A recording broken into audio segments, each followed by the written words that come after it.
नमस्कार दोस्तों, आप सभी का एक बार फिर बहुत बहुत स्वागत है। अपन ने पिछली कक्षा में कक्षा 7 का प्रथमा पाठः सुभाषितानि पढ़ लिया था। आज अपन उसका अभ्यास कार्य देखते हैं। प्रश्न 1, सर्वान् श्लोकान् सस्वरम गायत। सभी श्लोकों को स्वर सहित गाना है। जिस प्रकार अपन ने पाठ को पढ़ते समय श्लोकों का गायन किया था, उसी प्रकार आपको पुनः एक बार श्लोकों का गायन करना है। प्रश्न नंबर 2 पर आते हैं। प्रश्न नंबर 2 में कहा है, यथा योग्यम श्लोकांशान मेलयथ। श्लोक के अंश दिए हुए हैं, मतलब आधे आधे श्लोक दिए हुए हैं, उनका हमें मेलन करना है, उनको अपन को मिलाना है। पहला है धन धान्य प्रयोगेषु, जिसका सही है विद्यायाः संग्रहेषु च। दूसरा, विस्मयो न हि कर्तव्यः बहुरत्ना वसुंधरा। तीसरा, सत्येन धार्यते पृथ्वी सत्येन तपते रविः। चौथा, सद्विर्विवादं मैत्रीं च न सद्भिः किंचिदाचरेत्। पांचवा, आहारे व्यवहारे च त्यक्तलज्जः सुखी भवेत्। इस प्रकार से आपको सही जोड़ियां मिलानी हैं। प्रश्न नंबर 3 है, एक पदेन उत्तरत। प्रश्नों का एक पद में उत्तर देना है, मात्र एक शब्द में ही उत्तर देना है। पहला प्रश्न है, पृथिव्याम कति रत्नानि। पृथिव्याम मतलब पृथ्वी पर, कति मतलब कितने, रत्नानि, रत्नानि मतलब रत्न हैं। पृथ्वी पर कितने रत्न हैं? तो अपन ने श्लोक में पढ़ा था पृथिव्याम त्रीणि रत्नानि, पृथ्वी पर 3 रत्न हैं, तो उत्तर होगा त्रीणि। दूसरा प्रश्न है, मूढ़हि कुत्र रत्न संज्ञा विधीयते।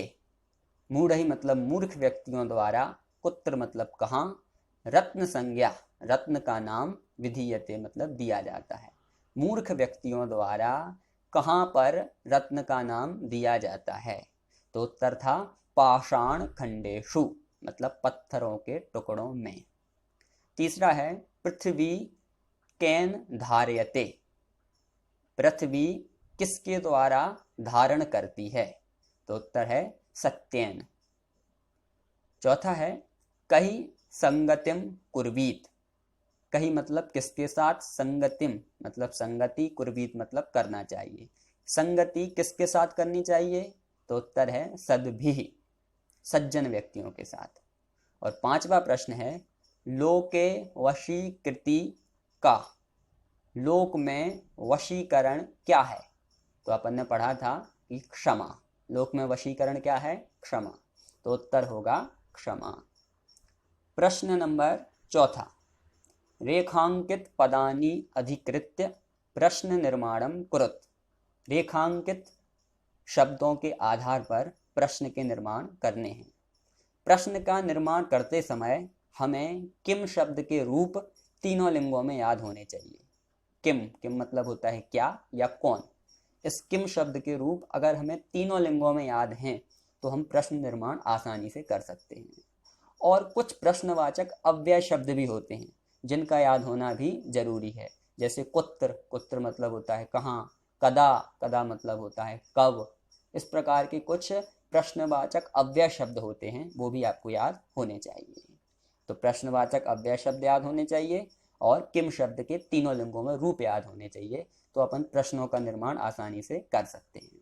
आइए देखते हैं। सबसे पहला वाक्य है, सत्येन वाति वायु। सत्य के द्वारा, वाति मतलब बहती है, वायु मतलब हवा। सत्येन वाति वायु।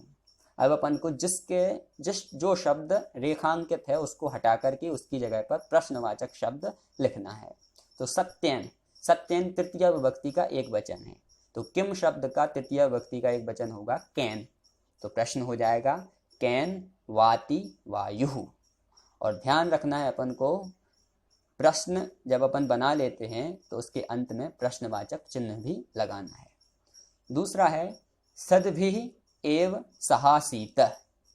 सद्भिः सज्जनों के साथ, एव मतलब ही, सह मतलब साथ, आसीत मतलब बैठना चाहिए। सज्जनों के साथ ही बैठना चाहिए। सद्भिः शब्द को हटा करके उसकी जगह पर अपन को प्रश्नवाचक चिन्ह रखना है। तो सद्भिः शब्द तृतीया विभक्ति का बहुवचन है और किम शब्द का तृतीया विभक्ति का बहुवचन होगा कही। तो प्रश्न हो जाएगा कही एव सहासीत और अंत में प्रश्नवाचक चिन्ह लग जाएगा। अगला है वसुंधरा बहुरत्ना भवती। वसुंधरा की जगह पर आ जाएगा का, तो प्रश्न हो जाएगा का बहुरत्ना भवती। वसुंधरा शब्द प्रथमा विभक्ति का एक वचन ही है और स्त्रीलिंग का है, तो किम शब्द का स्त्रीलिंग का प्रथमा विभक्ति का एक वचन होगा का, तो वसुंधरा की जगह पर आ जाएगा का। तो प्रश्न हो जाएगा का बहुरत्ना भवती। अगला है विद्यायाः संग्रहेषु त्यक्तलज्जः सुखी भवेत्। विद्या के संग्रह में संकोच को त्यागने वाला व्यक्ति सुखी होता है। विद्यायाः शब्द षष्ठी विभक्ति का एक वचन है, उसकी जगह पर किम शब्द का षष्ठी विभक्ति का स्त्रीलिंग का एक वचन होगा कस्याः। तो प्रश्न हो जाएगा कस्याः संग्रहेषु त्यक्तलज्जः सुखी भवेत्। और पांचवा है सद्भिः मैत्रीं कुर्वीत। सज्जनों के साथ मित्रता करनी चाहिए। तो प्रश्न हो जाएगा सद्भिः किम कुर्वीत, मैत्रीं की जगह पर आ जाएगा किम। इस प्रकार से अपन को प्रश्नों का निर्माण करना है।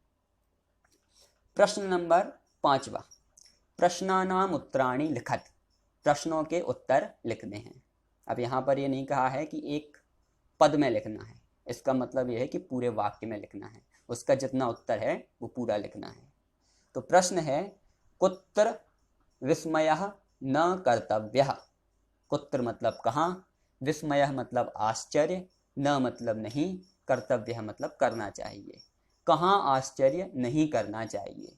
तो अपन ने पाठ में पढ़ा था कि दान में, तप में, बल में, विज्ञान में, विनय में, नय में, इन सभी चीज़ों में आश्चर्य नहीं करना चाहिए, क्योंकि पृथ्वी पर, वसुंधरा पर ऐसे बहुत सारे गुण हैं, बहुत सारे रत्न हैं। तो उत्तर हो जाएगा दाने, तपसी, शौर्ये, विज्ञाने, विनये, नये च विस्मयः न कर्तव्यः। यतोहि मतलब क्योंकि, वसुंधरा बहुरत्ना भवति या अस्ति, क्योंकि पृथ्वी बहुत रत्नों वाली होती है। दूसरा प्रश्न है पृथिव्यां त्रीणि रत्नानि कानि। पृथ्वी पर 3 रत्न कौन कौन से हैं। तो उत्तर है पृथिव्यां त्रीणि रत्नानि सन्ति, जलम, अन्नम और सुभाषितम। जल, अन्न और सुभाषित, ये 3 रत्न हैं। तीसरे नंबर का प्रश्न है त्यक्त लज्जः कुत्र सुखी भवेत्। त्यक्त मतलब त्यागना, लज्जः मतलब संकोच, संकोच को त्यागना, कुत्र, कुत्र मतलब कहाँ, सुखी भवेत् सुखी होते हैं। कहाँ पर संकोच को त्यागने पर सुखी होते हैं। तो उत्तर है धन धान्य प्रयोगेषु, विद्यायाः संग्रहेषु, आहारे व्यवहारे च त्यक्तलज्जः सुखी भवेत्। मतलब धन धान्य के प्रयोग में, विद्या के संग्रह में, आहार में और व्यवहार में लज्जा को त्यागने से सुखी होते हैं। अगला प्रश्न है प्रश्न 6, मंजूषातः पदानि चित्वा लिंगानुसारम लिखत। मंजूषा में से मतलब बॉक्स में से पदों को चुन करके लिंग के अनुसार लिखने हैं। इसमें कुछ शब्द दिए हुए हैं, कुछ पद दिए हुए हैं, उनके लिंग पहचानना है और उसके अनुसार लिखना है। पहला शब्द दिया है रत्नानि, फिर दिया है वसुंधरा, सत्येन, सुखी, अन्नम, वह्निः, रविः, पृथ्वी और संगतिम।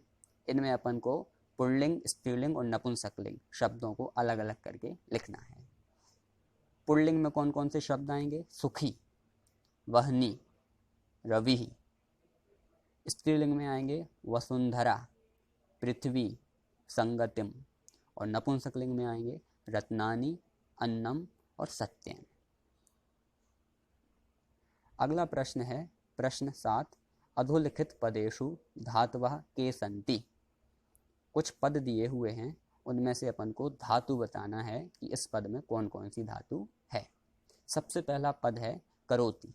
करोति में मूल धातु है क्री, क्री का मतलब होता है करना।